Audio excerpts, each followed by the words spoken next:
자, 여러분과 함께하는 뉴스파이터 이제 다음 얘기로 넘어가 보도록 하겠습니다.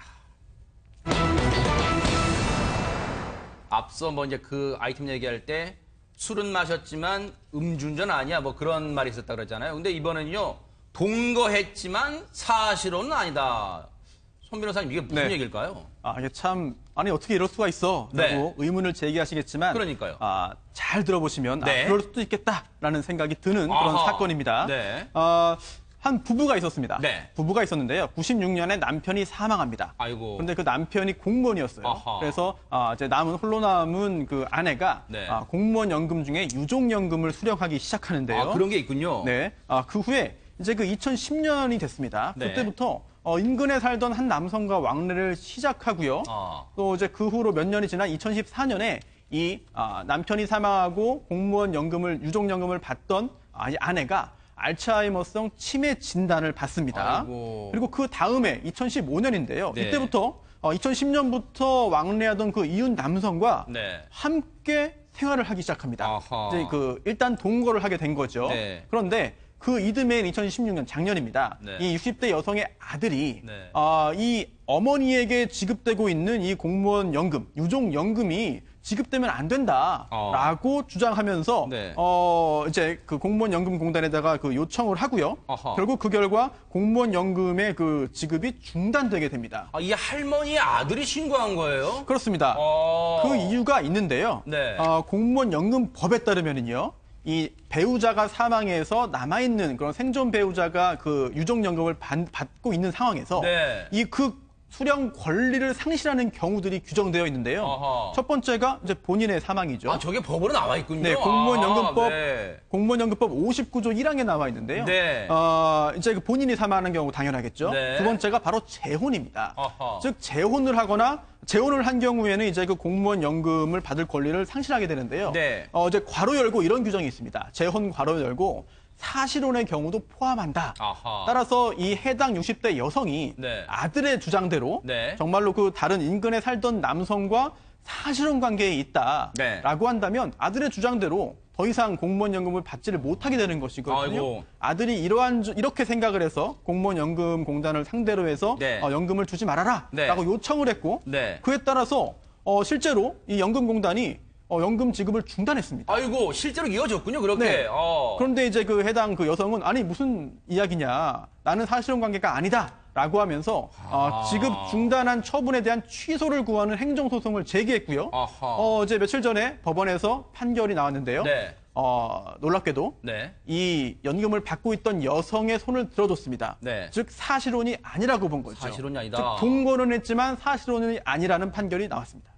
사실혼이 아니기 때문에 그러면 다시 이제 유족연금을 이제 지급해라 이제 그런 또 이제 받아들일 수 있겠군요. 근데 그렇습니다. 지금 저희가 여러분들의 이해를 돕기 위해서 1996년에 이제 남편이 사망했을 때 당시 여성의 나이가 60대라서 계속 이후에도 60대 여성으로 표시를 했지만요. 지금은 이제 훌쩍 어느덧 나이가 드셔서 81살이십니다. 이 여성은요. 지금 그런데 안타깝게도 2014년에 알츠하이머 치매 진단을 받으셨어요. 이제 따져볼게요. 이제 법원이 왜 이 어르신에 대해서 사실혼 관계가 아니냐고 판단했는지 저희가 하나하나 살펴보겠습니다. 일단 사실혼이냐 아니냐를 놓고 이 80대 여성 어르신과 아들의 주장이 각각 다른데 홍순빈 아나운서 어떻게 달랐던 거예요? 사실혼이 아니냐 놓고. 네, 그렇습니다. 일단 80대 이 여성은 자신 몸이 워낙 안 좋다 보니까 네. 이 간병할 사람이 필요했고 그래서 이 남성과 함께 동거를 했다고 하는 입장이고요. 이 아들의 입장은 네. 이 어머니가 남성을 이혼시키고 아파트를 구입해줬고 또 부부 생활을 하고 있다라고 입장을 밝혔습니다. 네. 게다가 또 그 남성이 부동산 등에 대한 그 권리, 자신의 아버지의 부동산에 대한 권리까지 행사하고 있어서 네. 이 사실혼 관계에 준하는 사람이라고 볼 수 있다고 주장하고 있습니다. 아니 그러면 손 변호사님 아들 네. 주장을 들어보니까 보세요.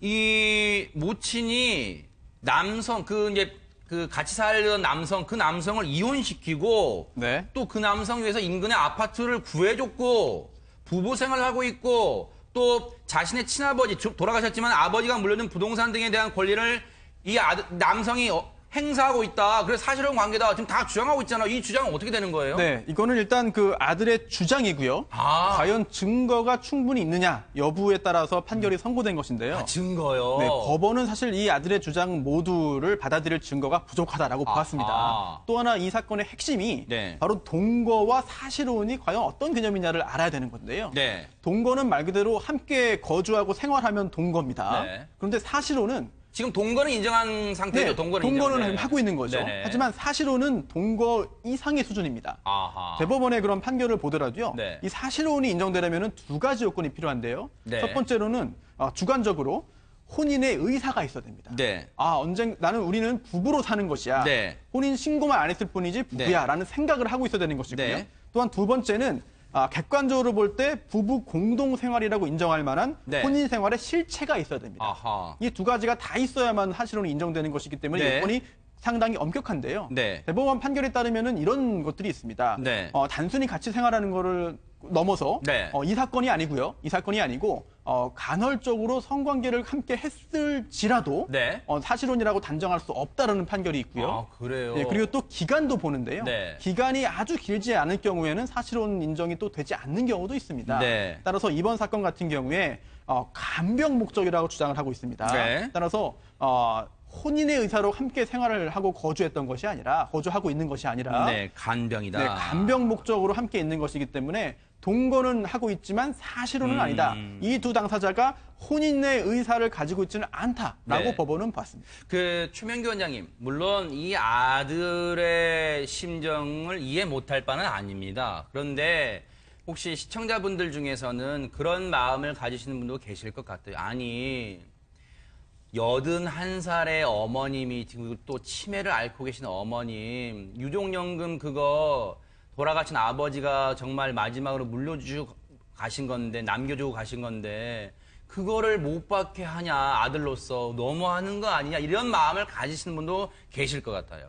근데 이제 몇 가지 가능성이 있는데요. 네. 첫 번째는 이제 아들의 입장에서는 어머니가 알츠하이머병 치매를 진단받고 그리고 나서 이 남성이랑 이제 동거를 하기 시작했으니까 네. 어떻게 보다가 보면은 불쌍한 어머니를 그 남성이 돌봐주는 거가 될 수도 있겠지만 네. 또 다르게 생각하다가 보면 판단력이 이른 시점부터 동거했다는 게 이제 아들의 입장에서는 어머니의 자유의사라고 받아들여지지 않게 되는 거예요. 네. 그러고 나서 또 아무리 나이가 이분이 이제 80대니까 아직은 이제 50대나 60대가 되겠죠. 그러겠죠. 그렇더라도 제가 이렇게 상담하다가 보면요. 60대인 아들도 90대의 부모가 이혼하거나 네. 아니면 재혼을 하면 되게 속상해 하더라고요. 그래요? 네, 그러면서 마치 어머니가 아버지를 갖다 배신하고 저런 상태에서 본인의 과거에 공직자였었으니까 본인의 아버지는 굉장히 버젓한 분이셨을 거 아니에요. 네. 그런데 저런 다른 분이랑 한다니까 못 받아들일 수도 있고요. 세 번째 가능성은 아까 얘기했듯이 어떤 금전적인 문제가 네. 있을 수도 있고요. 그러나 이거를 전부 판단하기 위해서는 결국 그 아들과 어머니의 그러니까요. 평소의 관계를 우리가 그렇죠. 알아야 되는 생활 거예요. 모습도 좀 봐야겠네요. 만약에 두 분이 굉장히 아들이 지극정성으로 이렇게 돌봐왔는데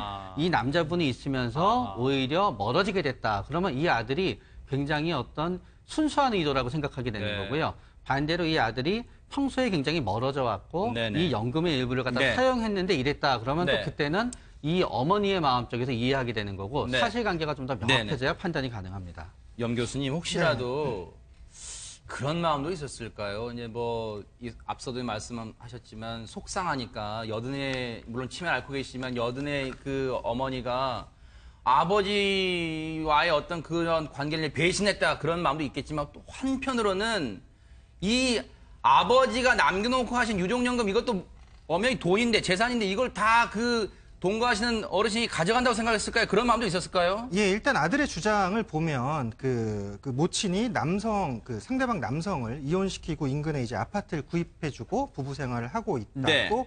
부동산에 대한 권리 이런 부분도 얘기를 했었거든요. 네. 그래서 일단 그 아들의 주장을 봤을 때는 이제 금전적인 이유에 의해서 네. 이런 부분을 이제 제기했을 가능성은 충분히 있습니다.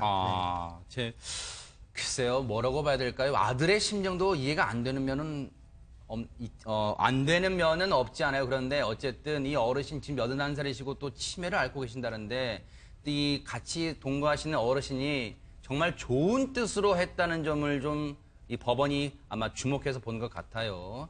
이 어르신 그래도 좀 남은 여생 같이 사는 분과 좀 행복하게 해로했으면 좋겠습니다.